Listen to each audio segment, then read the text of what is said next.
Bonjour à tous et bienvenue dans ce nouvel épisode dédié à l'histoire fascinante de la Thaïlande. Aujourd'hui, nous allons remonter le temps jusqu'au XIIIe siècle pour découvrir la naissance d'un royaume puissant et rayonnant dans le nord du pays. Le royaume de Lanna, le royaume d'1 million de rizières.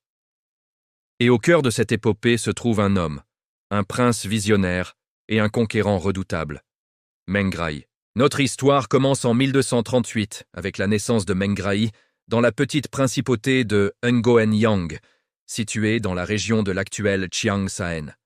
Fils du roi Lao Meng, il appartient à une lignée de souverains de l'ethnie Thaï Yuan. Dès son plus jeune âge, Mengraï fait preuve d'une intelligence et d'une ambition hors du commun.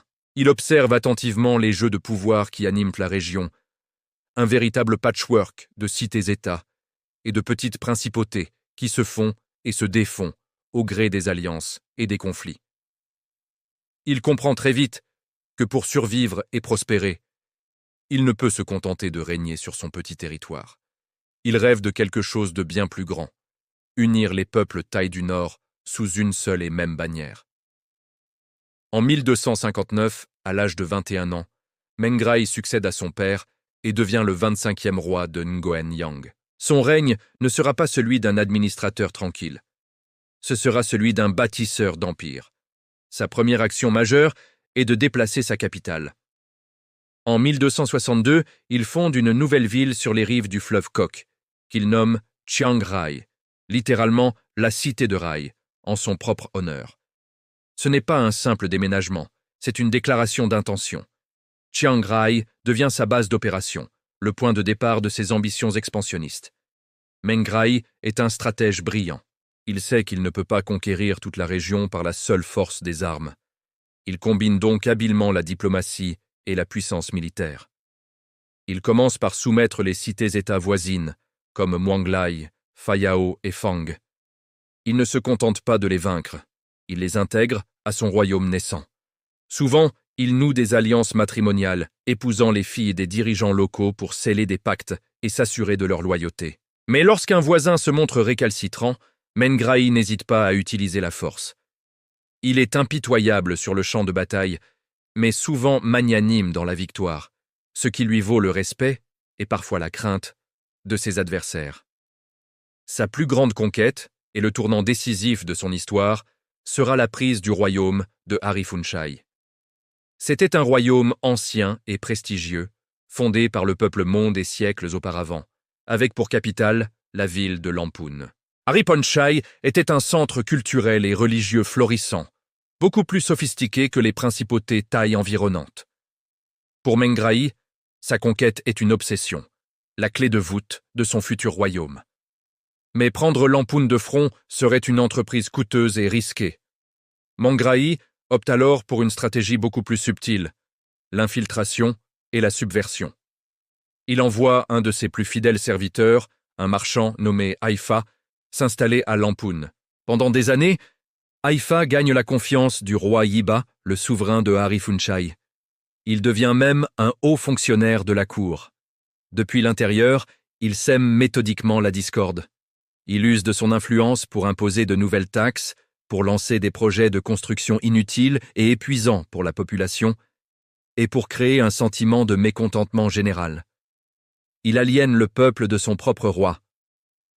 Pendant ce temps, Mengraï masse ses troupes aux frontières. Lorsque le fruit est mûr, lorsque le royaume de Hariphunchai est affaibli de l'intérieur et que le peuple est prêt à accueillir un libérateur, Mengraï lance son attaque.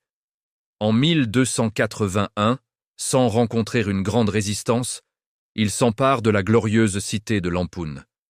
La chute de Hariphunchai marque la fin de la domination Mon dans la région et l'avènement définitif de la puissance Thaï Yuan. Avec ce nouveau territoire sous son contrôle, le royaume de Mengraï a changé de dimension. Il possède désormais une base économique solide, une culture riche et une position stratégique dominante.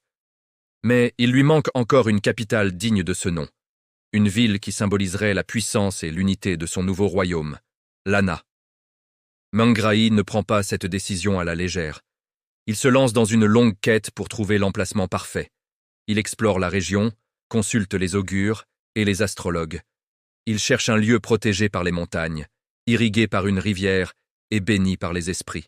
Finalement, il trouve le site idéal. Une plaine fertile au pied de la majestueuse montagne Doi Suthep, traversée par la rivière Ping. Mais Mengrahi, malgré sa puissance, reste un homme humble et sage.